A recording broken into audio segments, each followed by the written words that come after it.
to ET Markets Crypto TV presented by CoinSwitch Kuber. I'm Miloni Bhatt. Now, this is the place where we demystify cryptocurrency and its universe. Today, we'll try and get some understanding of Ethereum and Ether. Now, often these words are used interchangeably, but they are two very different things altogether. But what exactly are they? Well, we have Ganesh Swami, the CEO of blockchain data analytics startup Covalent. Ganesh, thank you so very much for your time today. Thanks, Miloni. Excited to be here. Ganesh, tell us a bit about yourself and your journey into this landscape. Absolutely. So I've had a decade plus of experience in the field of data analytics. And about 4 years ago, we found this opportunity that blockchains are cool, but you need this middleware connecting piece that can connect blockchains, these newfangled technologies with existing deployments. So that's where Covalent comes from. The word covalent comes from covalent bonds in chemistry. I used to be a physicist earlier in my career. And my apologies to your audience for those harsh memories from high school, but it's one kind of chemical bond. And so here we are binding centralized systems with decentralized systems. And so today the company is about 50 people. We are mostly based out of Vancouver in Canada. And we've really exploded on this scene over the last couple of years. Well, Ganesh, we wish you all the best, but let's dive into our topic for you today. Ethereum and Ether, what are they exactly? So Ethereum is the blockchain technology. It's the underlying decentralized system that is immutable, permissionless, censorship resistant. But Ether is the currency that sits atop Ethereum. So they're two completely different kind of units. Think of it like the Mumbai Stock Exchange. You have the Indian rupee, which is how you buy and sell stocks, but the underlying assets are whatever the stock security is. How did Ethereum come to be? So the founders of Ethereum, primarily Vitalik Buterin, were big Bitcoin supporters. But Bitcoin is not programmatic in the sense that Bitcoin only has one currency, which is Bitcoin. But what the founders of Ethereum wanted is a programmable blockchain where you can run any arbitrary smart contracts. It's not just for currency. And so they felt that the world needed this. And about 4 or 5 of them got together and built this technology. And it's been running nonstop for about 6 years now. So that's how Ethereum was founded, and it's now getting traction. So what exactly then does Ethereum do? What does it help with in our universe? So the closest analogy to Ethereum would be something like Amazon Web Services or the cloud. So an enterprise or a business, they can move their backend servers and their back office applications to the cloud, and they're renting the cloud servers. So they're renting it from Amazon. So think of it the same way, but here you're renting the Ethereum compute, the world computer. So you can deploy your applications onto the Ethereum blockchain, but everything that is settled on the Ethereum blockchain is secure and immutable and pseudo-public. So if you and I are transacting, then a third party can go and inspect those transactions and can be guaranteed that it hasn't been tampered with. So that is really the magic of blockchains. When a traditional cloud-based system, you can tamper your numbers. If you look at your bank statements, there's no guarantee that that bank statement has been tampered with. But if the back end of that bank statement is the blockchain, which happens to be a ledger by any means, so then you can be guaranteed mathematically that there has been no tamper. It's tamper resistant. Right. So it's actually something that you can build on. So you can build apps on it, which is one of the examples you gave. And I think you also hinted at smart contracts. Absolutely. So just like how in a regular world, you can write programs in Java or Python or all of these, there's dozens of programming languages. There is a programming language for the Ethereum blockchain. And you write programs for like exchanges, for derivatives, most kinds of financial applications, even some fun applications like NFTs. We can get to that at a later point. But it's just a general purpose computer just like how on your desktop, like your Windows machine, you have a calculator, you have a notebook, you have maybe Microsoft Word. It's kind of the same thing where you can deploy any application. And really what has happened is it's opened up the developer's mind to be creative to what applications there. So I actually genuinely believe that we haven't even seen what is possible with blockchains just yet. So there are thousands of applications today, and these applications are called smart contracts, but we're just scratching the surface of what's possible today. Right. I have some questions regarding that a bit later. But what's the difference or similarity between, say, Bitcoin and Ethereum? So the similarity is, let's start with similarity. The similarity is that it's an immutable ledger. So the backend of the two blockchains is like a database, but it's immutable, and it's permissionless. I don't need to ask anyone's permission in order to interact with these two blockchains, and it's censorship resistant. Nobody can censor my information. The minute it's on the blockchain, it's on the blockchain. Nobody can take it away. So those are the properties, but that's where the similarities end. Now with Bitcoin, the technology is dated. It's a little over 10 years ago, and it was meant just for currency, just for transfer. So just for settlement of currency. You can't write applications on Bitcoin. On Ethereum, it's designed to be application friendly. So the transfer component is available because it happens to be a blockchain, underlying blockchain. But the magic of Ethereum is all the set of applications that you can write on top of Ethereum, which you cannot really do with with Bitcoin. So that's really the key difference. So I would say Bitcoin is a single purpose blockchain, which is just settlement and currency. And Ethereum is a multi-application blockchain. And currency happens to be one small part of the variety of use cases you can support on the blockchain. So what is the currency for Ethereum? Ether is the currency for Ethereum. So all the settlements and all of the transaction costs are denominated in Ether. So the token symbol there is ETH. Does Ethereum then only support Ether, or does it support cryptos too? So this is a fantastic question. So the native currency of Ethereum is Ether, but because it supports multiple applications, you can actually deploy your own currency. So anyone it's possible to create your own currency, and you can have all of it settled against Ethereum on the Ethereum blockchain. So today, I'm not like over exaggerating here. There's over 500,000 currencies on the Ethereum blockchain. And all of these are mini economies, and there's a supply, there's a demand, there's a monetary policy, there's an inflation schedule. So everything that you have with an economy is happening 500,000 times every 15 seconds, because that's how fast the blockchains are settled. So all of these transactions, all of these economies, all of these currencies are all settled every 15 seconds, which is how the blocks are generated. So that's really shows you how vibrant and how rich this ecosystem can be. And I think we're just at the start of what's possible. I'm just trying to wrap my head around the number 500,000. But, Ganesh, it almost sounds like I can get up tomorrow and set up my own currency. But why would anyone want to be part of? So this is a great question. So Covalent has its own currency, and that is the ticker symbol CQT. So Covalent Query Token. Now we could have transacted with any kind of regular, currency. We could have used Indian rupees. We could have used Canadian dollars or US dollars or any regular currency, and all of those have representation on the blockchain. Or we could have used Ether itself to use the blockchain. Now, the challenge with using Ether is that the supply and demand dynamics that's outside the Covalent's control, right? Because it's a global market. And here, what we want to do is we want to keep the data queries cheap so that it increases adoption of the Covalent network. So therefore, we're able to gift, it's almost like we're the central bank of our own little economy, and we can go give subsidies, we can give loans, we can release more currency into the market, we can contract supply from the market, and we actually have full control over the price and the monetary supply.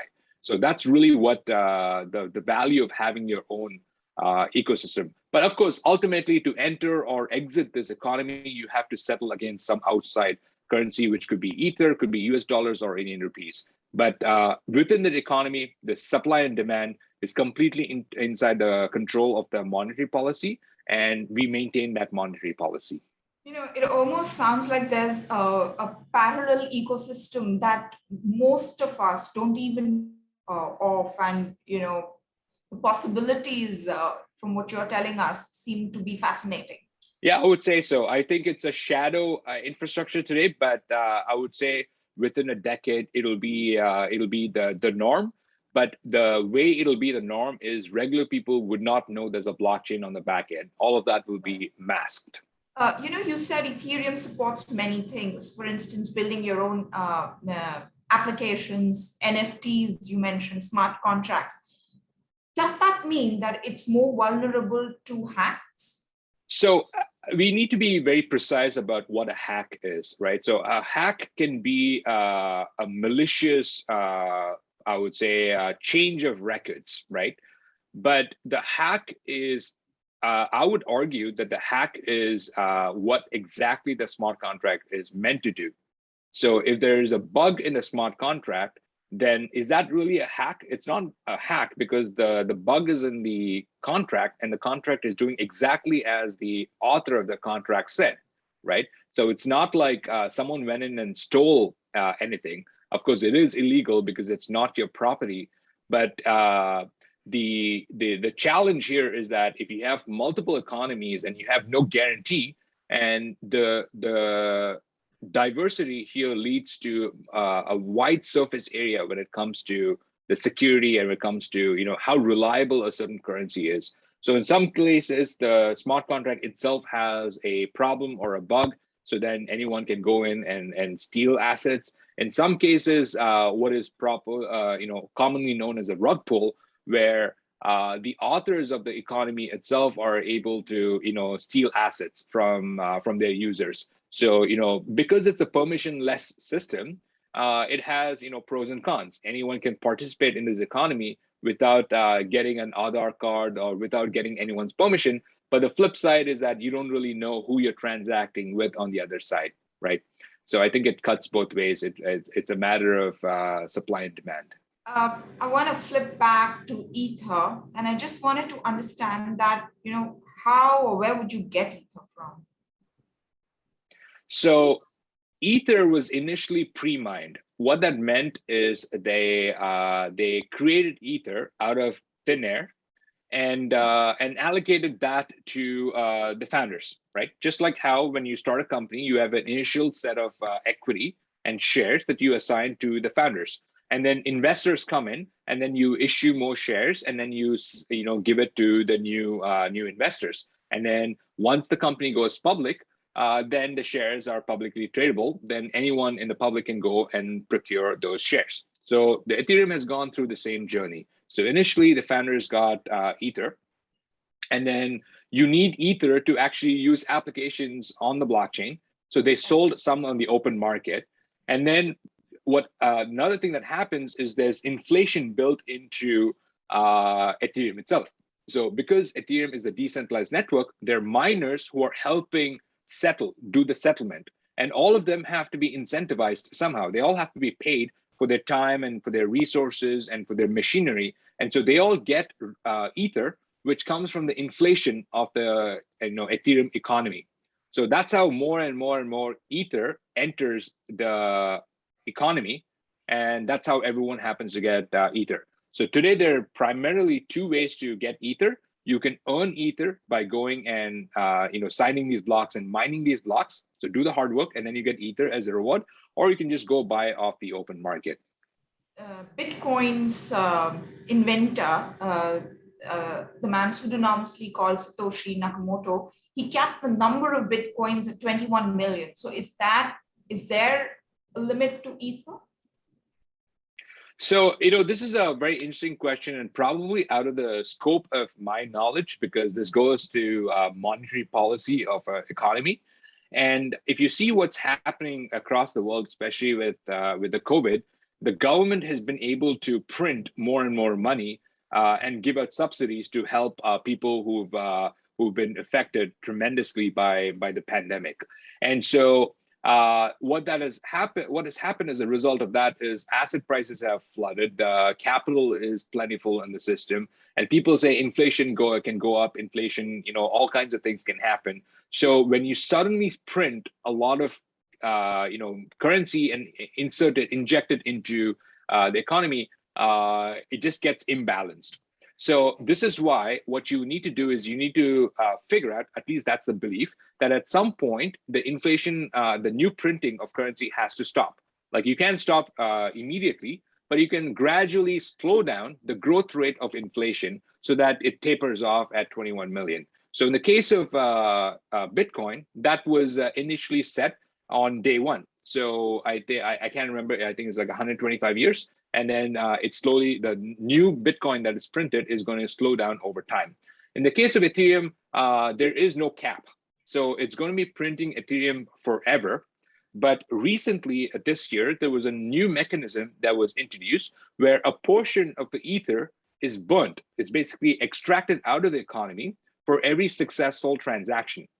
So basically what's happening is that the printing of new Ether balances the burning or the reduction of Ether, and there's an equilibrium there, which depends on the success of Ethereum. So I think there's a very interesting dynamic that's happening here. I would not say it's a negative inflation or a deflationary economy just yet, but the numbers are pretty exciting. I think there's like $400 million worth of Ether that was burnt just in the last few months. So, things are trending in the right direction. So you're not going to be printing money forever. And at some point, based on the success of Ethereum, there will be an equilibrium. Now, many say that because of this, because of mining and blockchain and platforms like Ethereum are very environmentally damaging. Can you explain? And can you help us understand if that's true? Absolutely. So the primary way these blockchains are secured is through an algorithm called proof of work. So what's happening here is that these computers are solving a mathematical puzzle before they're able to engage with the Ethereum network. This is to ensure that it's difficult to hack. So if you think the analogy here is email and spam, email doesn't cost you anything to send one, right? Email is completely free. And that's why you get so much spam, because there's no cost to the spammer to spam your inbox. So they just bombard you with emails. So if you want to protect a public good like Ethereum is a public good, it belongs to the public. You have to have some kind of transaction cost. And currently that algorithm is proof of work. And the criticism in society is that proof of work is so expensive and so environmentally, unconscious that it's not sustainable, and it's not something that a lot of people will support. So this is from a philosophical standpoint, a lot of people are opposed to applications on Ethereum because of the underlying consensus algorithm, which is proof of work. So I think they're right. It's very, very expensive, and it's very, very hot.